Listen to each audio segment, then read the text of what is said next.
Hi, my name is Linda McCoy, and this is my friend Karen Karner. And we are speech-language pathologists, which means we like to talk, and we like to have a lot of fun, and we like to play lots of games. Tonight, our presentation is called Being Social with Legos. I think that's Getting social with Sorry. Lego. Right, Legos. Legos were invented by a Danish woodworker in the 30s.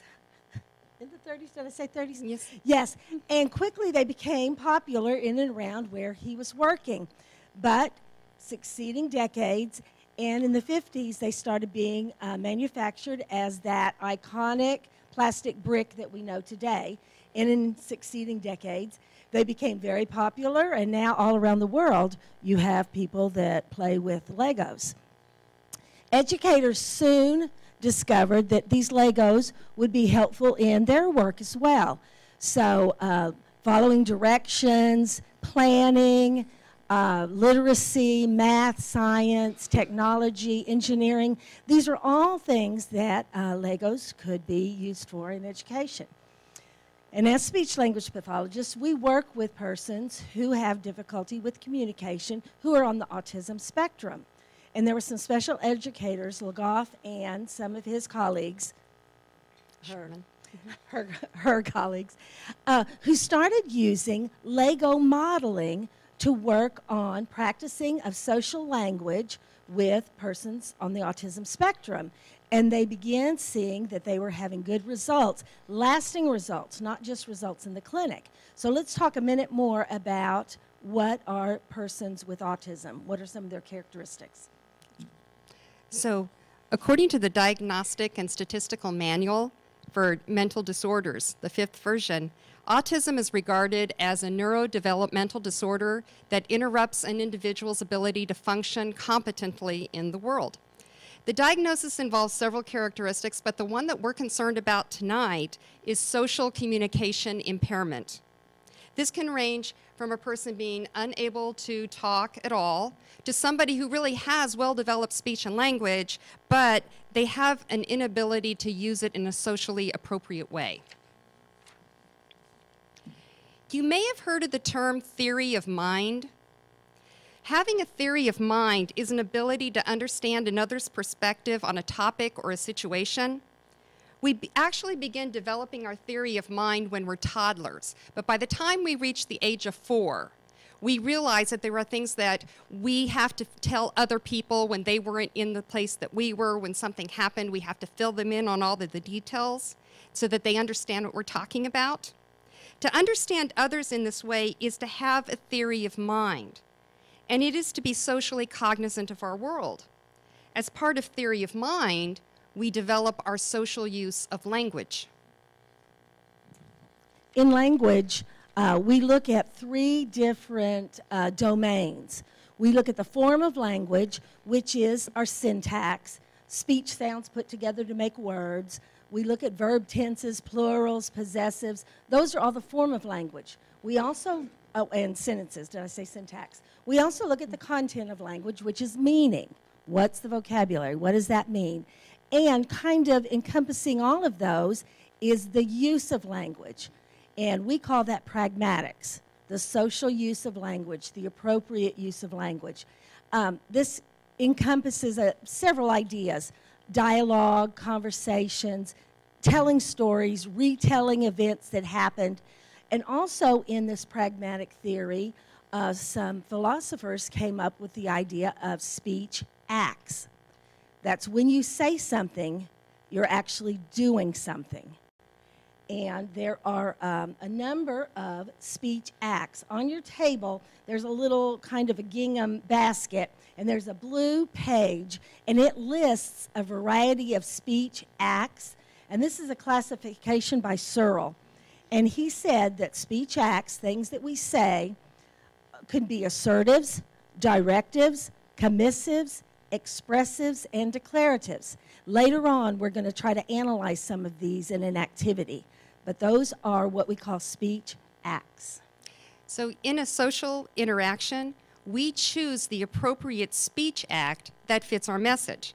And when we use the wrong speech act and our mistake is realized by our listeners, our conversation is deemed inappropriate, and our message are less accepted. When such inappropriateness is our norm, we're said to have a social interaction deficit. It's the social interaction deficit that gets individuals with autism, especially higher functioning individuals. They have difficulties with pleasing others, showing concern for others, for their behavior, their reactions to others, and they may be socially inappropriate. The higher functioning the level of a person with autism, the more the realization that he or she doesn't understand the social world. This can be very painful because they realize they're different. They know that the social cues are lost on them, and they know that they violate the social rules that their peers so easily understood without any instruction whatsoever. Especially when they're adolescents. When these adolescents come to see speech-language pathologists like Linda or myself, oftentimes we prescribe what's called social skills training. Social scripts, role-playing, either individually or in groups. We teach them things like how to ask for information, how to make friends. When it comes to adolescence, how to act on a date. How to apologize in a way that convinces other people that you really do mean it. Unfortunately, when it comes to research on social skills training programs, long-term maintenance of the skills that we learn, that we teach them, that they learn, is questionable. But then how these skills are used in real-life situations, quite frankly, has not really been reported. So what we need to do is study peer-to-peer interaction in real time, in real situations. After all, if appropriate peer-to-peer interaction is our goal as speech-language pathologists, then we need to devise ways that we can capture that type of interaction between them. The difficulty is in getting them together. By middle school, if you recall by middle school, you were changing classes every hour. You were no longer with the same group of kids within the same classes. And often, because some of these kids have difficulties navigating the classroom, those that are diagnosed with learning differences are taught in smaller classroom situations, or they don't dine in the lunchroom because the lunchroom is too noisy, or there's always an adult around, a teacher or a paraprofessional who's looking out for them. But if we're to study how they communicate with each other, we have to get them together on common ground in some common way. What about Lego? Lego modeling provides an activity that most students are familiar with and enjoy, and many of our schools already have the systems there. Could we capture the language that occurs during interaction between adolescents who have been diagnosed with higher forms of autism and their typically developing peers while they're involved with Lego building, compare the results, gain a better understanding of how they communicate with each other, and then realize more fully what it is that we need to be teaching them before we even start social skills training program. This is what I've been contemplating for the past couple of years in my dissertation. So the aims of my study have been to examine the differences between adolescents who have been diagnosed with higher forms of autism and their typical peers in the types of speech acts that they use, at what frequencies, and the appropriateness of the speech acts that are used. So what they've been doing is, what we do is, I get 3 adolescents. Now 2 of them are typically developing adolescents. One has high-functioning autism. And they're between the ages of 12 years, 0 months, and 15 years, 11 months. They get together in a group. They're brought together, matched according to their language abilities, and they put together a Lego model. Building on Legoff's original task, the 3 of them together, they share 3 different roles. The engineer, who is the one who tells the group how to put the model together or which bricks to use. The supplier, who supplies the group with the correct bricks that they need to build the model, and the builder, the one who is actually putting the model together. They spend 15 minutes within each role for a total of 45 minutes. Everybody gets to do every role. The triad is recorded. and all of the language that they say within that 45 minutes is transcribed and analyzed. They're analyzed for the types of speech acts they use, how frequently they use them, and if they were appropriate when they used them.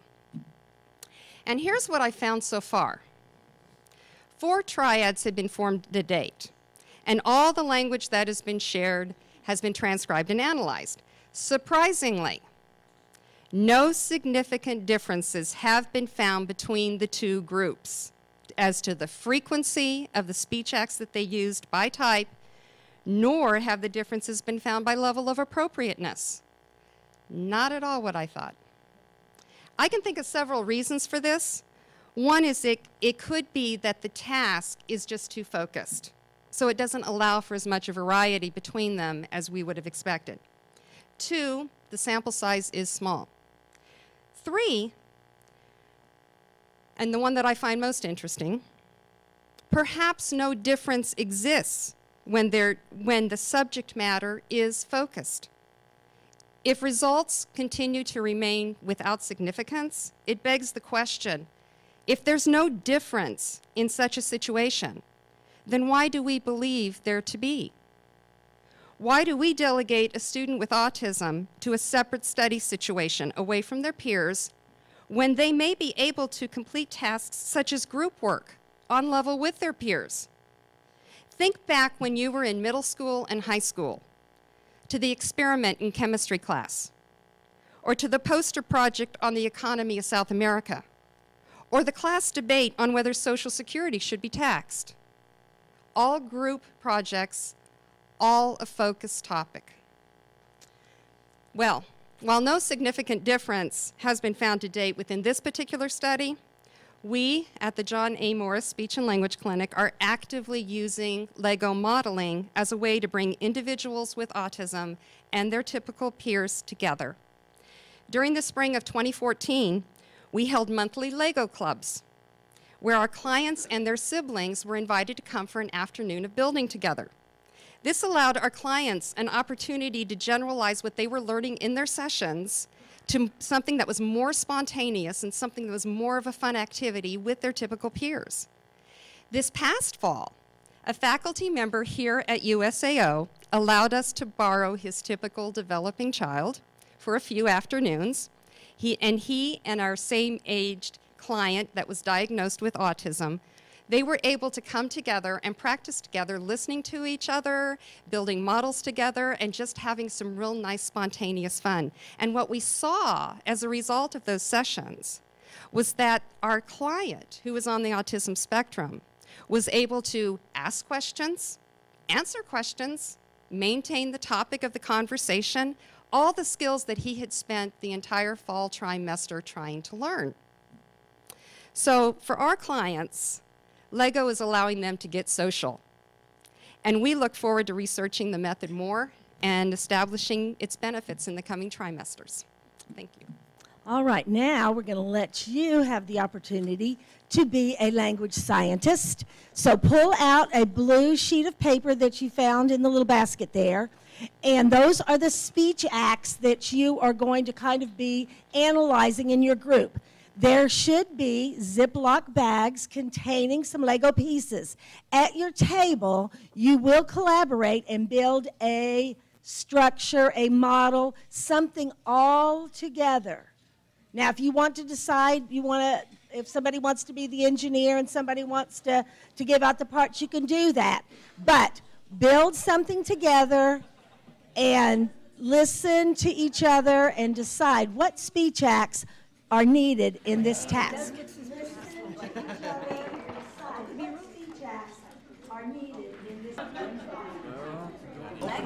think trash talking is one of the speech acts.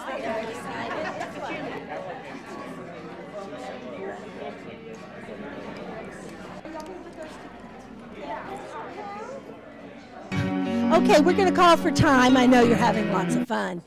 But what were some of the speech acts that were used in your group? If you want to just call out some of the...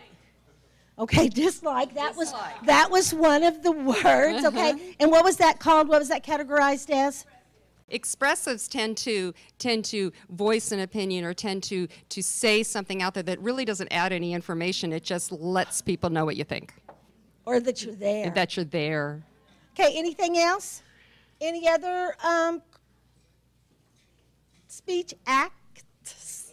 All right, anything else that you noticed? Anything that you were able to classify? So directives. Yeah, teachers do a lot of instructions. Sometimes wives do a lot of instructions too. It's kind of interesting the commissives coming up the way that they did, because that's the one category that doesn't come up in the whole tasks that I've been, in the triads that I've been doing. It is good. It's really interesting. It is. Because I can't get adolescents aren't using them in that task, yeah. But anyway, we thank you for participating.